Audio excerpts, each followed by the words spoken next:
Xin kính chào quý vị. Hôm nay là ngày mùng 9 tháng 4 năm 2024, nhằm ngày mùng 1 tháng 3 âm lịch. Như vậy là còn đúng 10 ngày nữa là đến ngày mùng 10 tháng 3 là ngày giỗ tổ Hùng Vương. Chúng tôi đang có mặt tại đầu kinh Đông Bình, kinh mà có đền thờ quốc tổ Hùng Vương của tỉnh Kiên Giang. Thì hôm nay chúng ta cùng nhau đi vào bên trong kinh Đông Bình để xem các cái hoạt động của ban tổ chức đang là chuẩn bị những gì cho ngày lễ giỗ tổ Hùng Vương của chúng ta. Thì trước mặt quý vị đây là đầu kinh Đông Bình. Trước đây người ta còn gọi là kinh Phật giáo. Thì hôm nay tôi mời quý vị cùng với tôi chúng ta đi tham quan kinh Đông Bình. Và đây là con đường Hùng Vương. Vâng, lấy ngay cái tên của quốc tổ Hùng Vương, đặt cái tên đường vào trong kinh Đông Bình. Quý vị thấy là cái bảng chỉ dẫn tên đường Hùng Vương, rất là ý nghĩa cho kinh Đông Bình và cũng là một cái niềm vinh hạnh của kinh Đông Bình, đã là cái nơi địa phương có đền thờ quốc tổ và được đặt cái tên đường Hùng Vương. Thì nhân cái dịp này chúng tôi cũng giới thiệu với quý vị về 18 vị vua hùng của chúng ta, để cho quý vị tường tận 18 vị tổ của chúng ta mà trong ngày mùng 10 tháng 3 tới đây chúng ta sẽ cử hành lễ giỗ tổ Hùng Vương của chúng ta. Thì tôi xin điểm qua 18 đời vua hùng. Thì theo Đại Việt Sử Ký Toàn Thư, tính từ thời Kinh Dương Vương năm 2879 trước Công Nguyên cho đến hết thời Hùng Vương năm 258 trước Công Nguyên, thì thời gian kéo dài là 2622 năm. Nhà nước Văn Lang tồn tại đến năm 258 trước Công Nguyên thì bị thục phán, tức là An Dương Vương thôn tính. 18 đời vua hùng của chúng ta lần lượt như sau. Đời vua Hùng Vương thứ nhất gọi là Thượng Tổ, lấy vương hiệu là Kinh Dương Vương. Ngài trị vì từ năm 2879 cho đến năm 2794. Tên húy là Lộc Tục, thuộc Chi Càn, gắn liền với trời. Ngài thành lập vương triều thứ nhất. Đến thời vua Hùng Vương thứ hai là Thái Tổ, lấy hiệu là Lạc Long Quân, hay còn gọi là Hùng Hiền Vương. Ngài trị vì từ năm 2793 đến năm 2524.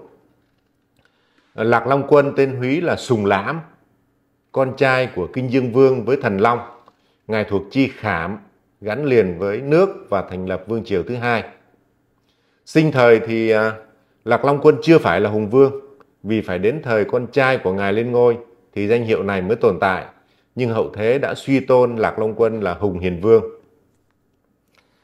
Đến đời vua Hùng Vương thứ ba, lấy hiệu là Hùng Lân Vương, trị vì từ năm 2524 đến năm 2253 trước Công Nguyên. Xưng bởi Hùng Lân, thuộc Chi Cấn. Hùng Lân là con trưởng của Lạc Long Quân và Âu Cơ. Ở lại đất Phong Châu để nối ngôi cha, ông lập nên vương triều thứ ba. Đến đời vua Hùng Vương thứ tư, lấy hiệu là Hùng Diệp Vương. Ngài trị vì từ năm 2254 đến năm 1913 trước Công Nguyên. Xưng bởi Bửu Lang, thuộc Chi Trấn, thành lập vương triều thứ tư. Đến đời vua Hùng Vương thứ năm, lấy hiệu là Hùng Hy Vương. Ngài trị vì từ năm 1912 đến năm 1713 trước Công Nguyên. Xưng bởi Viên Lang, thuộc Chi Tốn, thành lập vương triều thứ năm. Đến đời vua Hùng Vương thứ sáu, lấy hiệu là Hùng Huy Vương. Ngài trị vì từ năm 1712 đến năm 1632 trước Công Nguyên. Xưng bởi Pháp Hải Lang, thuộc Chi Ly. Ngài thành lập vương triều thứ sáu. Đến đời vua Hùng Vương thứ bảy, lấy hiệu là Hùng Chiêu Vương. Ngài trị vì từ năm 1631 cho đến năm 1432 trước Công Nguyên. Xưng bởi Lang Liêu, thuộc Chi Khôn, thành lập vương triều thứ bảy. Đến đời vua Hùng Vương thứ 8, lấy hiệu là Hùng Vĩ Vương. Ngài trị vì từ năm 1431 đến năm 1332 trước công nguyên, xưng bởi Thừa Vân Lang thuộc chi Đoài. Ngài thành lập vương triều thứ 8. Đến đời vua Hùng Vương thứ 9, lấy hiệu là Hùng Định Vương. Ngài trị vì từ năm 1331 đến năm 1252 trước công nguyên, xưng bởi Quân Lang thuộc chi Giáp, thành lập vương triều thứ 9. Đến đời vua Hùng Vương thứ 10, lấy hiệu là Hùng Hy Vương. Ngài trị vì từ năm 1251 đến năm 1162 trước công nguyên, xưng bởi Hùng Hải Lang thuộc chi Ất, thành lập vương triều thứ 10. Đến đời vua Hùng Vương thứ 11, lấy hiệu là Hùng Trinh Vương. Ngài trị vì từ năm 1161 đến năm 1055 trước công nguyên, xưng bởi Hưng Đức Lang thuộc chi Bính. Ngài thành lập vương triều thứ 11. Đến đời vua Hùng Vương thứ 12, lấy hiệu là Hùng Vũ Vương. Ngài trị vì từ năm 1054 đến năm 969 trước công nguyên, xưng bởi Đức Hiền Lang thuộc chi Đính, thành lập vương triều thứ 12. Đến đời vua Hùng Vương thứ 13, lấy hiệu là Hùng Việt Vương. Ngài trị vì từ năm 968 đến năm 854 trước công nguyên, xưng bởi Tuấn Lang thuộc chi Mậu. Ngài thành lập vương triều thứ 13. Đến đời vua Hùng Vương thứ 14, lấy hiệu là Hùng Anh Vương. Ngài trị vì từ năm 853 đến năm 755 trước công nguyên, xưng bởi Chân Nhân Lang thuộc chi Kỷ. Ngài thành lập vương triều thứ 14. Đến đời vua Hùng Vương thứ 15, lấy hiệu là Hùng Chiêu Vương. Ngài trị vì từ năm 754 đến năm 661 trước công nguyên, xưng bởi Cảnh Chiêu Lang thuộc chi Canh. Ngài thành lập vương triều thứ 15. Đến thời vua Hùng Vương thứ 16, lấy hiệu là Hùng Tạo Vương.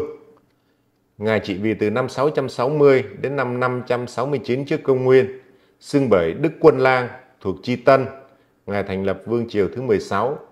Đến đời vua Hùng Vương thứ 17, lấy hiệu là Hùng Nghị Vương. Ngài trị vì từ năm 568 đến năm 409 trước công nguyên, xưng bởi Bảo Quân Lang thuộc chi Nhâm. Ngài thành lập vương triều thứ 17. Và cuối cùng là đời thứ 18, lấy hiệu là Hùng Duệ Vương.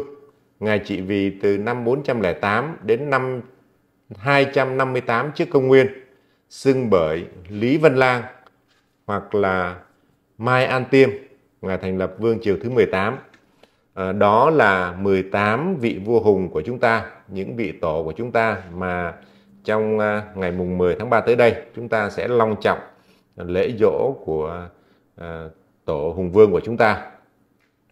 Thì theo các cái nhà nghiên cứu văn hóa ở đồng bằng sông Hồng của Liam Kenley, thì các vua hùng là truyền thuyết do giới trí thức nho học tại đồng bằng sông Hồng thời Trung Đại sử dụng như là một minh chứng cho bản sắc riêng, tách biệt với các khái niệm thuộc di sản văn hóa mà người Trung Hoa du nhập vào Việt Nam. Và rồi chính họ đã dựa vào những văn hóa cổ xưa ấy để lấy chất liệu và cảm hứng nhằm kiến tạo một lịch sử cũng như một bản sắc bản địa cho bản thân mình.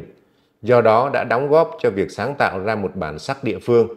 Theo ông thì truyền thuyết về vua hùng vốn được bắt đầu bởi giới Tinh Hoa Hán hóa ở miền Bắc Việt Nam thời Trung Đại, được người Việt Nam ngày nay dựa vào để phát triển trong suốt nửa thế kỷ qua.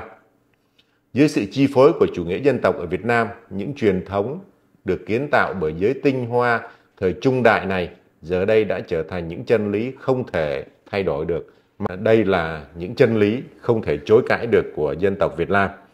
Thì đó là những cái 18 vị vua hùng mà tôi vừa trình bày với quý vị để cho chúng ta biết được những vị tổ tiên của chúng ta đã có công dựng nước, cho chúng ta có một đất nước xinh đẹp tuyệt vời như ngày hôm nay. Thì về vua hùng của chúng ta thì còn rất là nhiều, không thể nào nói hết trong video ngắn này được. Chúng tôi sẽ lần lượt giới thiệu với quý vị, và chúng tôi cũng sẽ giới thiệu với quý vị về cái lịch sử hình thành đền Hùng tại Kinh Đông Bình và Kinh Đông Bình nói riêng cũng như toàn tỉnh Kiên Giang nói chung. Rất là hân hạnh được đặt nơi đây làm cái đền thờ Quốc Tổ Hùng Vương và sẽ đại diện cho đồng bào cả nước tổ chức ngày giỗ vào ngày mùng 10 tới đây. Chúng tôi rất mong quý vị đăng ký kênh để đón xem những cái video của chúng tôi về sự tích vua Hùng, về nguồn gốc của đền thờ Quốc Tổ Hùng Vương tại Kinh Đông Bình của huyện Tân Hiệp, tỉnh Kiên Giang, để chúng ta hiểu rõ cội nguồn của dân tộc Việt Nam chúng ta.